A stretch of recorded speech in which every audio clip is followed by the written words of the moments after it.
when we tell stories, we're echoing, we're bringing the whispers of the true myth, the great capital S story in our little small s stories.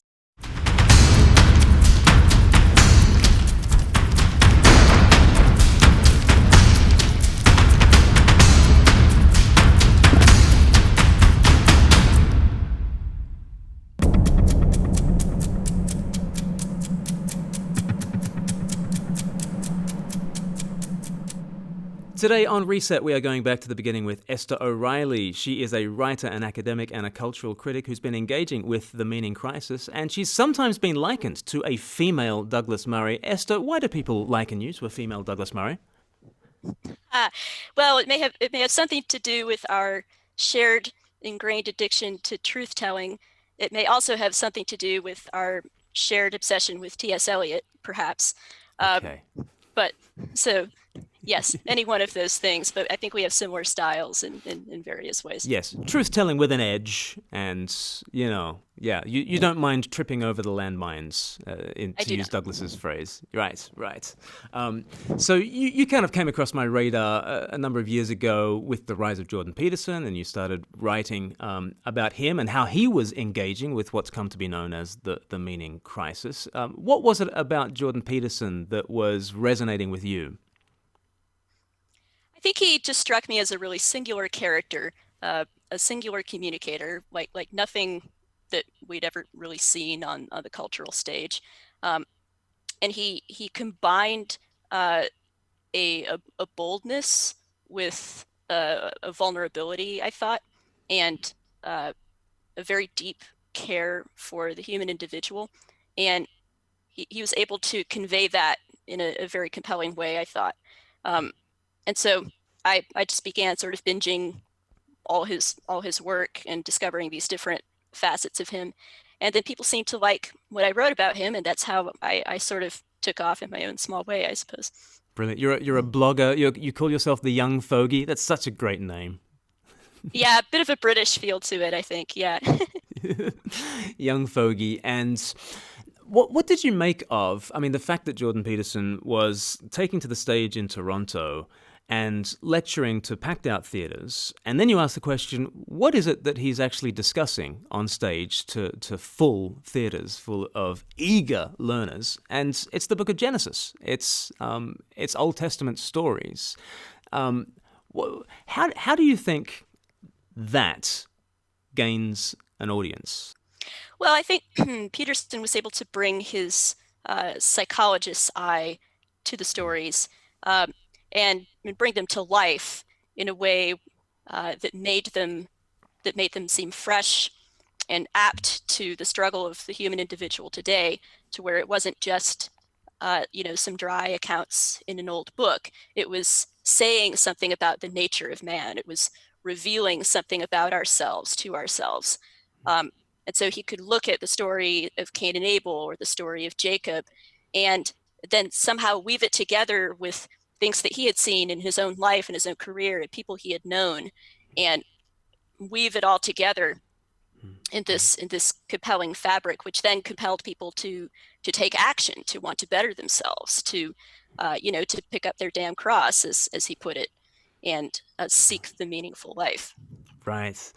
I often say about him and the way he handled, especially Genesis, was that he took it as a human text that's meant to humanize us, which is so superior to the way so many Christians take Genesis, which is, okay, this is Holy Scripture, so it's for holy people in order to fine-tune their discipleship. And I think we are in great danger of misreading the Bible because we don't think it's a text for humanity. And there's something incredibly human and humanistic about Jordan Peterson. I noticed that you quite often describe yourself as a Christian humanist. Many people, when they think humanist, they think, oh no, secular humanist or atheist humanist. What on earth are you doing saying Christian humanist? I'm taking a leaf from Francis Schaeffer and stealing humanism back for Christianity, because my contention is that the humanistic enterprise is, in essence, the recognition of the sanctity of the individual.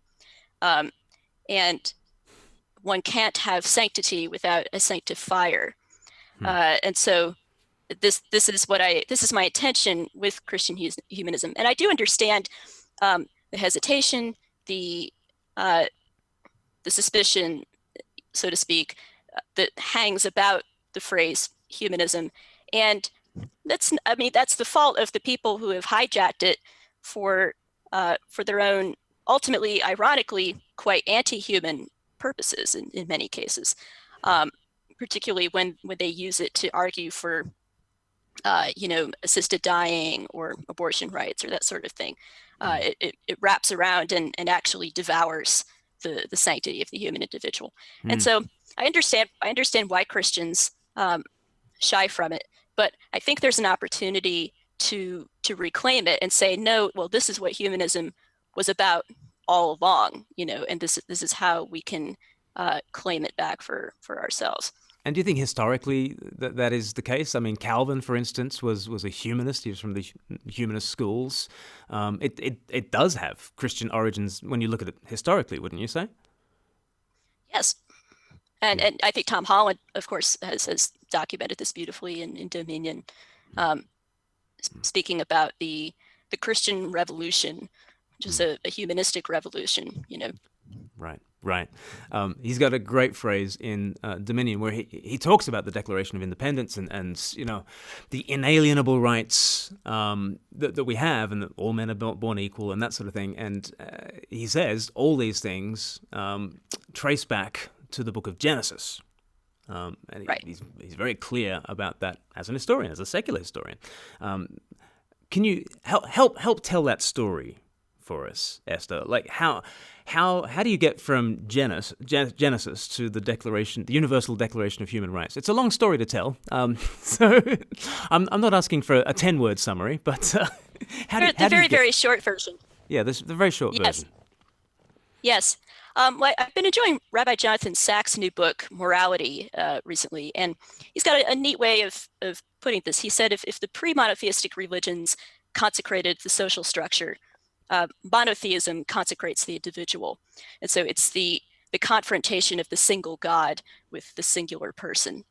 Um, and so this then this then is what we find when we read the Declaration, um, and we read this language of us being endowed by our Creator with these inalienable rights. Um, and so it's so some people will say, well, but you already had this with the Greeks, and Hmm. if you look at some of the things that the Greeks said about slavery or whatnot, it's a bit tough to make that case. Um, so it's really in the Judeo-Christian tradition that you find this elevation of man as being something more, as being the crown and the glory of creation, um, and and worthy of rights that we don't give to the animals. We have duties to the animals, but animals don't have those inalienable rights in the same sense that the human person does. Um, and I said this once. I was having a debate with a secular humanist, and we were talking about where the value of the human person resides exactly. And I was making the case that yes, man in essence is the rational animal. Man has self-understanding, self-consciousness, all of these things, but we must be careful not to say that these things constitute the value of the human person. Rather, they evidence the value of the human person. Right. Um, it is man's nature to have these things, but man could be deprived of these things. But this doesn't make his value any less. Um, so this, Peterson will talk about this. Murray will talk about this truth that we need to cling to in the West, that the beggar and the king have the same inherent value, and that if we lose this truth, then we're spinning into the abyss. We're Yeah. lost. We've lost ourselves as a culture. Articulate some of the danger there. What is the danger of saying that our consciousness or our rationality constitutes our human value? Where are the dangers there? Because once those things are lost, then through illness, through disability, through age, then the path is clear for the utilitarian case for trimming the surplus population, or for Mm-hmm. uh, you know easing somebody towards death. Mm-hmm. And you see that in the continent, with assisted dying legislation. Not yet in the UK, although people are pushing for that. And I've just finished reading this nauseating, overpriced little book called Last Rites, which is uh, trying to use COVID as a springboard to really push uh, the changing of legislation in the UK on assisted dying, to say, look, surely we can agree that this is right, this is humane, this is what we should be doing. Um, and so you get to that place by removing the concept of human life as inherently sacred at every single stage of life. Because once you make this dependent, once you say, well, maybe there could be a place where life is no longer good, where life is no longer worth living, worth sustaining and preserving, then the floor is open. So Richard Dawkins wrote about the tyranny of the discontinuous mind, which is a fascinating article where he says, well, we've learnt from biology that things are not discontinuous. They're not discrete. They're continuous. We're on a continuum with, the higher primates, and they are on a continuum all the way back to bacteria. So it's not a dimmer switch, right? Or rather, Mm-hmm. it is a dimmer switch. It's not an on or Mm-hmm. off switch. And your Right. humanity is therefore on a dimmer switch. There is no discrete moment at which a life is a life, and there is no discrete moment at which a life is at an end. Everything is continuous, and he kind of puts that out there without any consideration of the legal, the moral, the philosophical implications of this. Because as soon as you say it's all discontinuity, as soon as you say it's all continuity, it's bye-bye human rights, because everything Exactly. then becomes about quality of life rather than sanctity of life. And then, I mean, it opens up, doesn't it, the very real possibility that some people are more human than others. And why wouldn't someone be Exactly. 3/5 of a human if everything's on, Right. on the continuum? Yeah, that's exactly right. I wrote about this once in an article where I was being rude about Peter Singer. Um, and Singer is an excellent case study of a man who is bitten down quite hard on that bullet that you put just there. Like, oh, but what about Singer? Will go there. He will say, yes, that is what I'm saying. That is true. 300 pigs might be more worth saving than a single baby in a fire. Um, Hmm. and I'd have to look into more of Dawkins, but Dawkins may be more prepared to bite that bullet Hmm. than you think. Certainly, Sam Harris, in The End of Faith, you can find a discussion of that kind of continuum, where Hmm. he sort of dances perilously close to that edge. Steven Pinker, I'm also thinking of this, has written about infanticide. You could look that up. Hmm. Um, so yes, this is the question, isn't it? Um, that there's a classic American novel, Flowers for Algernon, and the hero Charlie is a mentally disabled man, and Algernon is the name of the mouse who's being run in trials. And at one point, they're trying to work a maze together. Charlie is drawing on his paper while the mouse runs through the maze, and the mouse wins. He gets to the end of the maze first. So then the question that the story is posing, the challenge it's posing, is, what does this mean? Uh, is the mouse more valuable than Charlie because he got to the end of the maze first, Hmm. Hmm. or not? Right. Is there something about Charlie in essence that makes him more valuable than the mouse, you know? Right, right. And it's kind of a question, and different people answer the question differently. But where do you draw the limits of the circle of your in group? And classically in tribalistic cultures, it's our tribe is in and your tribe is out, and we'll go to war. Then Jesus comes along and he says, love even your enemies. And so he wants us to draw the line of the in-group all the way to the very fringes of humanity. But these days, I guess you've got with animal rights activists and veganism and things like this, there is the sense of saying, but the Jesus line is too narrow. That actually we need to actually expand things because pigs have consciousness too, don't they? Yes, Yeah. yes. What do you say to that? And notice that, right. Well, and notice that what happens, it's not that, oh, we raise animals up to the same level as the humans. It's, well, you have to cast down the humans in value and estimation as well, you know? Right. I think it's interesting, though, the phrase, Dawkins' phrase, the tyranny of the discontinuous mind. I mean, I think essentially what he's putting forward there is that there's a necessity to have an integrated mind. Well, you need to integrate what you know from science with your philosophy, with your religion or lack thereof, and all of these different things. And in principle, in the abstract, I actually agree with that idea, but I would turn it back on him with a bit that I actually quoted in my conversation with Douglas Murray, a bit from a writer called A.J. Balfour for the 19th century. And he wrote that in order for a creed to be truly consistent, there should be a harmony between the accepted value of a result and the accepted theory of its cause. And it seems to me that this is where we sit in considering the human person. You know, if the human person has a certain value, then something is flawed in our theory if this is in disharmony with the accepted theory of its cause.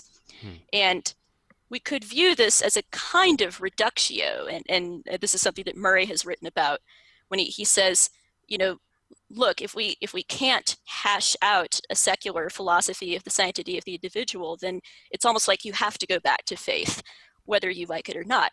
And what he's sensing there is again, it's this kind of a reductio of, well, but then that would mean this, and it can't mean this. So, I mean, like, you have to go back, and that's Balfour's law. You know, he's feeling the disconnect, the disharmony. So I would say, yes, Richard, we do need to have an integrated mind. Maybe you're questioning the wrong thing, you know? Right. Maybe according to biological reality, or in a biblical phrase, according to the flesh, there is continuity. But according to the spirit, maybe there's another perspective on humanity. Through one pair of lenses, I am Homo sapien. Through another pair of lenses, I am in the image of God, and those are not conflicting perspectives on me, but complementary in the end. Yeah. You could, although I would push the case further. I would push the point that I think we are in essence embodied beings, and so the nature of man is a physical melded with a spiritual nature. So I think I would take a bolder, more forward position, perhaps, even going back and questioning the biology there, or the accepted biology. Right. Which takes us back to kind of Genesis 1 and kind of how to read it. So, it's interesting in the debates on Genesis 1. Very often, a lot of ink is spilt on the meaning of the word day. How are we meant to take the word day in terms of the duration of the creation week. But I think it's probably more fair to say that the far more important word in Genesis 1 is the word good. What does it mean that creation was good, and then on day 6, very good? And is that part of what's sort of informing the way you read Genesis 1? How do you read Genesis 1, Esther? So I read Genesis 1 as I don't take the young Earth perspective that the day must be a literal day, um, but I do see it as it's some senses importantly a literal record of God's creative process, which certainly there's some poetic language in there. There's some compression. Um, it seems plausible to me that you could envision it like an epic play that the curtain rises, Hmm. God creates, there's an eon or an age, curtain falls, curtain rises again on a new eon, new things that God is creating. Um, and then man arrives as the culmination, the crown towards which creation has been tending. Um, but I do think that it's important not to lose uh, the the hands-on nature of God's creative act, particularly in forming and shaping mankind. Yes. Yeah. Certainly, the distinction of man as having a special place just comes across loud and clear in Genesis. Not just Genesis 1, but obviously also Genesis 2. We had Tom Holland on, and he sort of mentioned about the two different sort of creation accounts, Genesis 1 and Genesis 2, and he sort of said, well, Genesis 1 is much more affirming of the equality of man and woman. Whereas Genesis 2, where you've got Eve produced out of the side of Adam, in some senses seems to denigrate women. Would you agree to that? Is Genesis 2 an anti-feminist text? Uh, well, I think feminism is wrong. So, You have no I problem with that. I Yeah. could go with that. Sure. I'm fine with being anti-feminist. I've been Is anti-feminist all it my is it an life. anti-women? Is it an anti-woman text? Genesis It 2. is not. No, no. Anti-feminist does not equate with anti-woman. Well, right. Um, y- you know, right. I would say that it's a demonstration of, well, and you and Douglas had some great discussion about this, about the complementarity of the sexes, um, the gift of masculine to feminine, and vice versa. Adam is lonely. He needs a helpmeet. He's this clueless male wandering through the world, not quite knowing which way is up or down, and Yep, God says, that "Oh, rings true. oh, Adam, you need help here. Let me help Right. you out." Right. Right. um, Right. and- right, and so Eve has agency, obviously, and of course that takes the tragic turn when she eats of the fruit. But um, the man and the woman, it's the eternal dance, the eternal romance, um, and so yes, the woman is drawn from Adam's side, um, which, I mean, I see no reason to read that non-literally, but certainly there are metaphorical and poetic layers on top of that as well. That she's flesh of his flesh, bone of his bone. She's created to complement and assist and aid him, and they together they make the world. They name the world. They populate the world, and they have dominion over it. I mean, the fact that she comes last should actually speak to her glory. In that, You if you're could say following this, this, yes, you yeah, could. if you're following the Hmm. story, and it goes from very basic, there's light and darkness, and there's rocks and the water, and there's seeds, and then there are plants, and then there are animals, and then there's man, and then there's Then woman. woman, Right. The crown. If yes, Adam well, is the head, Eve is the crown. Yeah. yes, yes. Well, Jordan Peterson talks about this quite a bit in his lectures. He talks about, kneeling before the image of the eternal feminine. This is the image. This is the awkward boy uh, saying, "Please, please, will you marry me?" And Hmm. this is he pours himself out for the woman. He's judged by the woman. The woman is, Hmm. yeah. So it's a very, very narrow-minded interpretation, the feminist interpretation. It robs it robs all color, all joy. Yeah, and also, it's a kind of a misunderstanding of helper as well. The word helper is ascribe to God. God is our helper, not because he's not because he's lesser than us, but precisely because he brings to the table stuff that we simply don't have, and Eve brings to the table what Adam absolutely does not have. And then we get the fall happening in Genesis chapter 3. Now, interestingly, in almost all the interviews that I've done in Resets, we've got onto the idea that Adam and Eve are representative, that what we're seeing man do is what we always do. And that sort of is caught up with ideas like original sin and things like that. So help us out, Esther, because I've learnt at the feet of Christopher Hitchens, and he says it's this repugnant doctrine that we are born sick and commanded to be healthy. What an abhorrent doctrine that in Adam's fall we're witnessing the same kinds of selfishness and self-sabotage that is in evidence in every single human being. Is that an abhorrent doctrine? No, it's the truth. It's this is also something I liked in Peterson. It's almost like Peterson sort of rediscovered uh, original sin, and and then was kind of delivering that and channeling that uh, to his audience, and then it attracted people. It didn't drive them away because they recognized that it was true. They recognized their own brokenness. This it's not abhorrent to say what's true, but it can be said in a way that um, that sees mankind with a clear-eyed compassion, um, and with love. So, Hitchens wants to spin this in a way where it's like it's a form of sadism.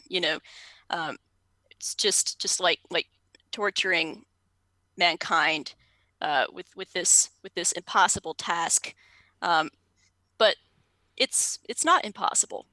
Um, it must begin with a clear self-understanding. Yeah, it often strikes me that the idea of born sick, commanded to be healthy, that's kind of like an Adam and Moses theology. Hmm. As though you're born in exile, but if you work really hard, you can get your way back.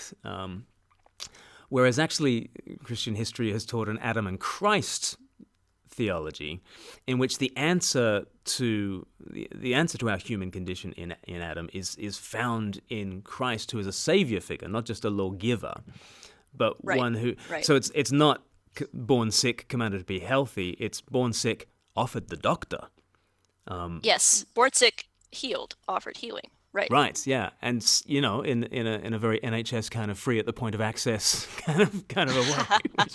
We might have disagreements about how free the NHS is. I understand, but in the mythology, you've got to understand the mythology of the NHS, Esther, or you'll never get on in the UK. But the mythology is that it's When I free. moved there in my old age, yes. Yeah, right. And we will take care of you, and that free at the point of access. But it's that kind of doctor.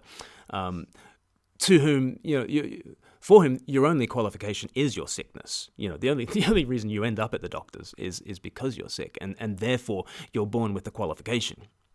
You're born with the very need that Christ offers. I think that's one of the ways I kind of push back against original sin. But I love the first way that you push back against criticisms of original sin is it's true. Like Yes. try denying it. Right. Yeah, and I think the history of Enlightenment kind of philosophy is kind of this attempt to, in a Rousseauian sense, see us as blank slates, to see us as born free but everywhere in chains. But I see healthy signs of even very secular people rejecting that blank slate kind of anthropology. Are you heartened that we might be regaining something of an idea of original sin? Yeah, very much so. Very much so. I think it can't. It, Blaise Pascal said that we should present Christianity in a way that makes good men wish it were true. And I think we're seeing an increasing number of people in the public eye openly wishing that it were true, Mm.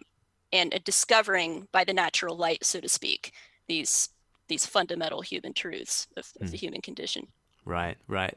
I desperately wanted to get Jonathan Haidt on the show. I was so close, but he very reluctantly said no to coming on. But I think his work, for instance, in the Righteous Mind, is very much getting at this idea that we are not the rational, autonomous, decision-making individuals we imagine ourselves to be. We are very much heart-led creatures who rationalize what we've already desired. And as Augustine has taught us, what we naturally desire enslaves us, just addicts us,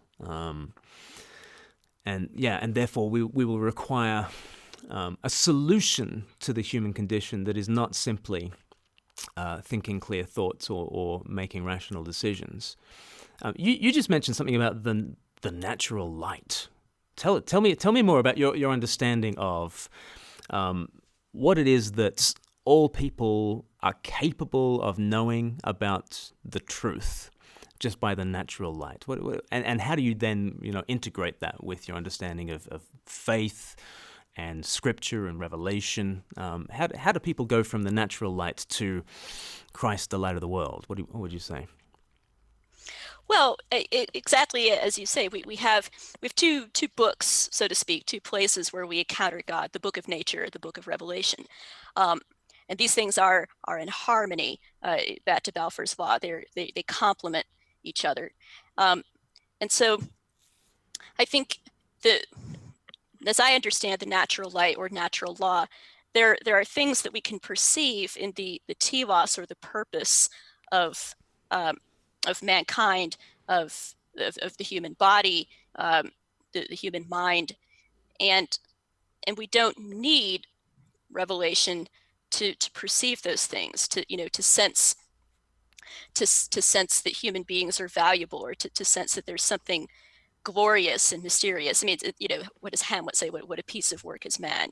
In action, how like an angel; in apprehension, how like a god. The beauty of the world, the paragon of animals. Um, Hmm. but we need revelation to flesh out the whole story, to flesh out the whole solution to the human condition. Who exactly is the doctor? Um, what exactly did he come to do? How did he reveal himself to us? What did he say? What do we know from the people who knew him? Um, and so this is where the two books agree, and where you need to be reading both of them together in parallel. So you can get to a certain point by the natural light. You can get to the point of saying there is a story here. There has to be a story. There has to be more than dancing to the music of our DNA, as Dawkins says. There has to be a purpose, but I feel like I don't understand the identity of the lawgiver, or if there's someone who's orchestrating this, which it feels intuitively like there should be. I don't know him yet, and so then we know him through revelation, and that's where we turn to scripture. Help me with this, because in talking to Tom Holland, he is so persuasive about the historical contingency of our views of humanity, for instance, that it wasn't obvious to Plato and Aristotle that all people were equal. It wasn't at all obvious. It was obvious to them that nature teaches you that some people are born to be living tools and some people are born to be masters, and just look at them, To the classical mind, it wasn't obvious, something like the Imago Dei. It wasn't obvious, the sort of the humanistic impulses that we tend to have in the West, that it was a bunch of historically contingent developments in this thing called the Christian Revolution that have taught us that all people are equal, and that in Flowers for Algernon, the intellectually disabled person is of course superior to the mouse, of course. But I guess Tom Holland Maybe would not, say, of course. Is it, Sorry? of course? Is it? Yeah. Yeah, well, Well, Tom Holland would right. say, like, how much is that the natural light of a theological truth that's impressing itself on you, and how much of that is the historically contingent development of Christianity that's shaped you more than you know? Mm-hmm. Well, it is difficult because, you know, you, instinct might take you to a certain place, but you sort of run out of steam if it feels like it's not grounded on anything. If you feel like there's no foundation, um, and like you were saying, if you look to nature and you go, okay, well, what is nature showing us? You could go the other way and say, oh, well, nature is showing us that some people are just inferior. Nature is showing us that some people are less than.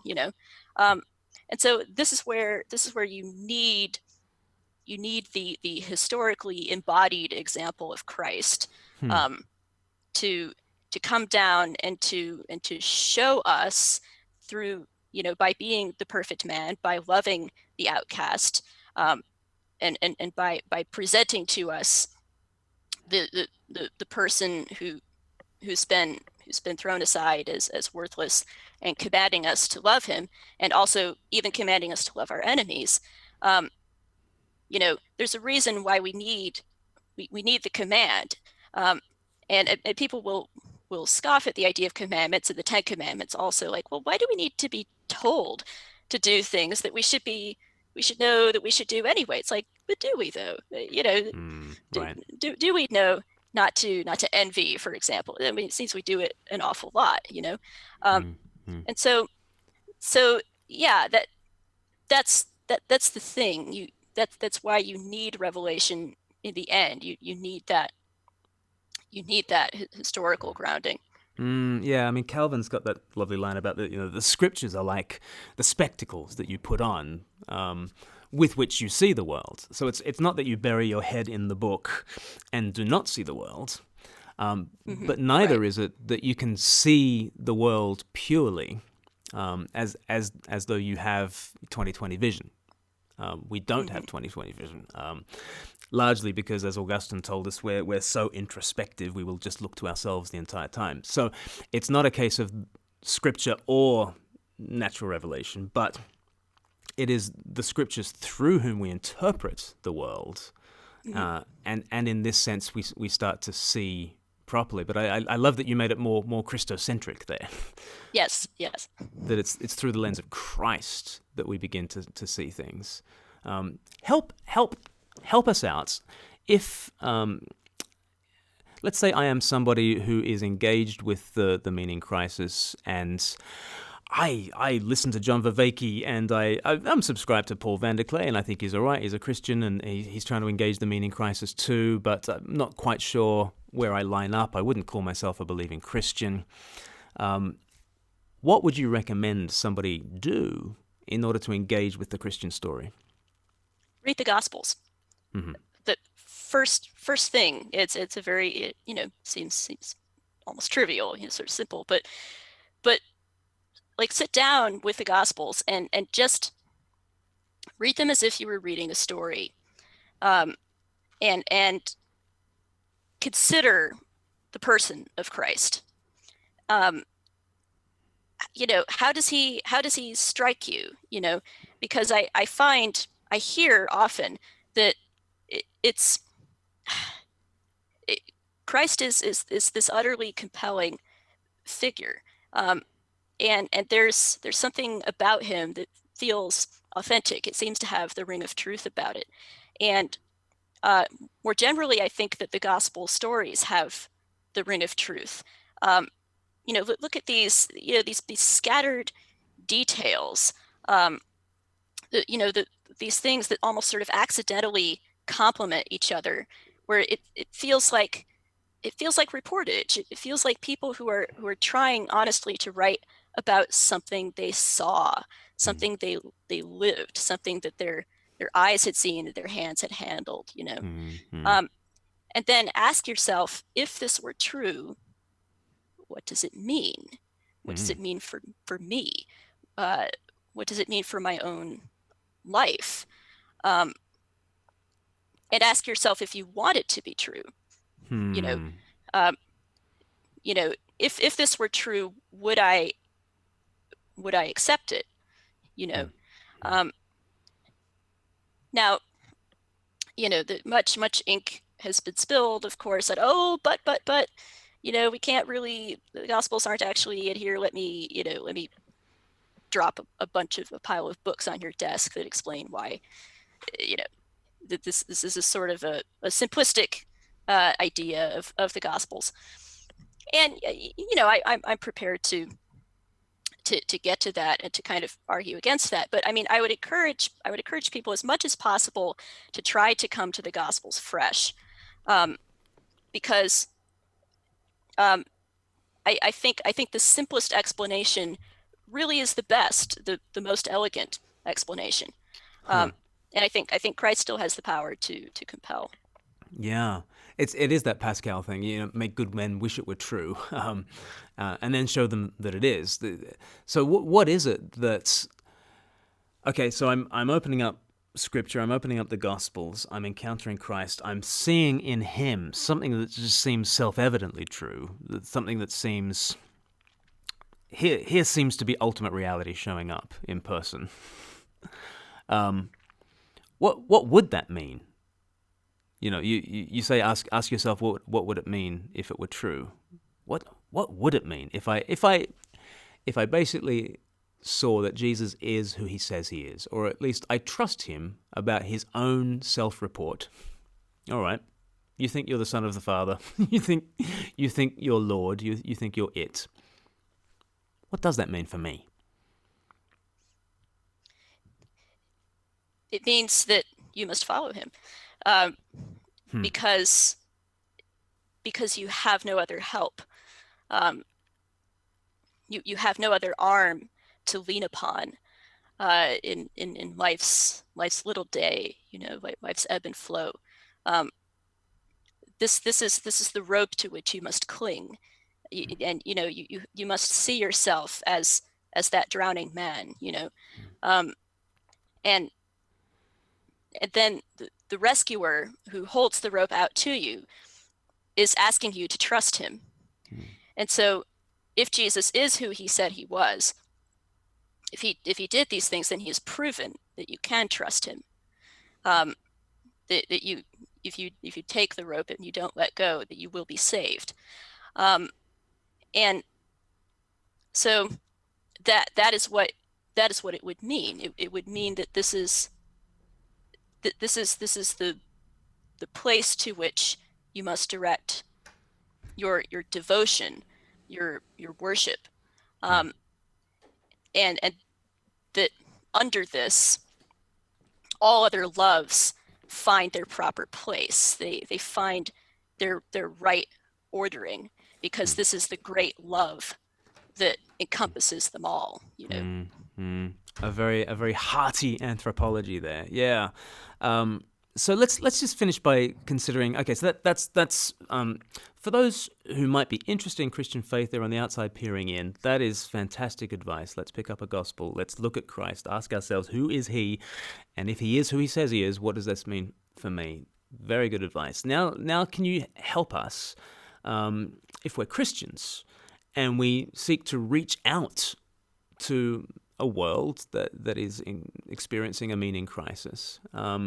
How should we go about that, Esther? What should we be aiming for as we seek to witness to Christ in the world? I think we should be aiming to just try to have as many different kinds of conversations as we can, um, and being gentle with ourselves. Not demanding that we reach the come to Jesus moment at the end of the second or third Mm-hmm. uh, coffee break. Because that's not going to happen. It very rarely happens. Um, you know, very often, and I like this is a nice phrase from a apologist named Gray Kokel. You put the stone in the person's shoe. Um, you give them something to think about, and they go on their way, and maybe years later, it's somebody else who gets to kind of reap the the benefits of what you planted, um, and then you're content with that, because you played your role, you played your part. Um, and then, as far as how to communicate effectively, um, it's important to not seem as if we're rattling off a recipe, or a formula. Uh, it's important to be engaged and to be attentive to the particular place where the other person is sitting, because no two people are exactly alike. Everyone's going to bring their own particular questions, their own particular stumbling blocks and hesitancies. So you can't approach things with a one size fits all approach. Mm. Be human. Yeah, we, Be we're human, exactly. circling back Yeah. to this thing. Yeah, the scriptures have been given to us as a text addressed to humans to humanize us. Let's be humanists and Christian humanists, and yeah, let's respect the human, the person, as we make Christ known. I think also that um, Christians need to not just make better arguments, but tell a better story. And I think that there are certain questions and problems that are not merely philosophical questions, but they're also um, questions of the heart, emotional questions, the question of suffering, for example, the question of the problem of evil. Where is God when horrible, seemingly meaningless things happen? Um, and I think Christopher Hitchens famously, when he would debate with Christian apologists, he would have his story ready to go. His sort of the Dostoevsky story of the little girl who's being tortured by her parents and beating on the door, trying to get out. And he could tell that story, and he had the audience in the palm of his hand. And no matter how well formed the arguments of the apologists on the other side, the audience wasn't listening because Hitch had already got them with a story, Mm-hmm. Um, and I mean, that's not to say that the arguments were not good. They are very good. Um, but it can't be limited to that. Our apologetic must encompass the apologetic of story, if we are to engage and get people's attention again. Mm-hmm. So this opens up a whole realm of beauty and storytelling in terms of, and this is not just a hobby. Christians can get into storytelling on the side, and if you've got a novel in you, why don't you give it a go? But that actually part of the Christian mission out into the world is storytelling. That just sounds so frivolous, Esther. Is it frivolous just to tell stories? Not at all. It is a high calling, and this is why I'm such a great fan of C.S. Lewis, because I think Lewis perfectly integrated these things in his own life and work and thinking. He was a masterful apologist, a masterful prose stylist, rhetorician, had a wonderful analytic mind, but he blended that with a great understanding of myth and the power and nature of story and Christianity as the greatest story ever told. And this is why I say go back to the Gospels.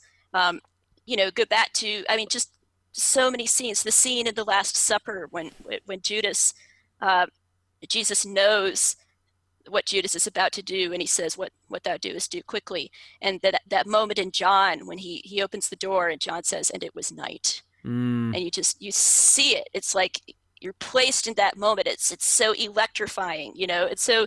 This is what great story does, except it's true. The Huh. Gospels are true. It's the true myth.